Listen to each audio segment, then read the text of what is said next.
Exposition qui vient de s'ouvrir, Photojournaliste. C'est la 5e édition de cette exposition consacrée aux photographies de reportage. C'est quoi, des photos de guerre? Ah non, pas seulement, il y a aussi des classiques, des photos de reportages animaliers, des photos du 11 septembre, et puis aussi, cette fois, une série poignante sur le mariage forcé des petites filles partout dans le monde. Alors Marion Chauveau nous détaille ces clichés qui n'en sont pas.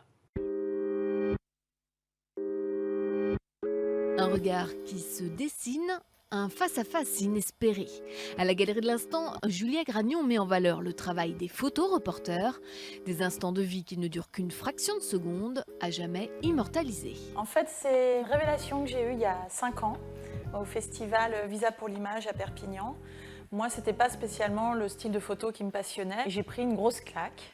Et je me suis dit que ce serait bien que d'autres gens se rendent compte que le photojournalisme, c'est pas que de la violence, que des photos dures, que la guerre. Ce qui est intéressant, c'est de voir les différents points de vue de chaque photographe. Peut-être ils vont voir ça de façon poétique, parfois de façon très crue, et surtout que ça peut être bouleversant.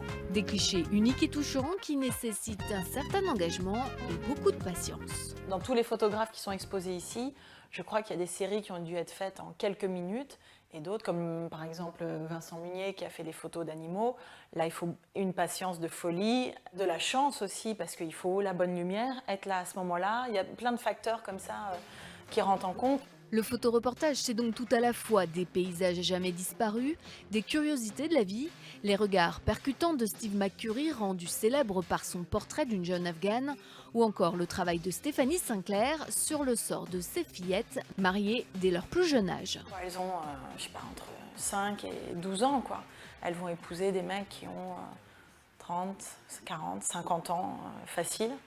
Alors, c'est intégré dans les cultures de ces pays-là. Néanmoins, c'est pas parce que c'est intégré que c'est facile. Et on voit des images d'enfants qui font la fête à leur propre mariage, mais qui se rendent pas compte, en fait, de ce qui va se passer après. C'est terrible, on leur enlève tellement de choses, quoi. Et j'avais vraiment envie de pouvoir montrer ça au public et dire que ça concerne des millions d'enfants dans le monde. 60 millions de jeunes femmes exactement, 60 millions dont cette fillette. Ça, c'est une petite fille en Inde qui a 5 ans et qui a fait la fête toute la journée sans réaliser que c'était son mariage. Et là, elle se réveille de sa sieste et son père l'amène à la cérémonie même du mariage. C'est juste, en fait, avant que le drame arrive. Et il y a vraiment une perte d'innocence qui est d'une violence.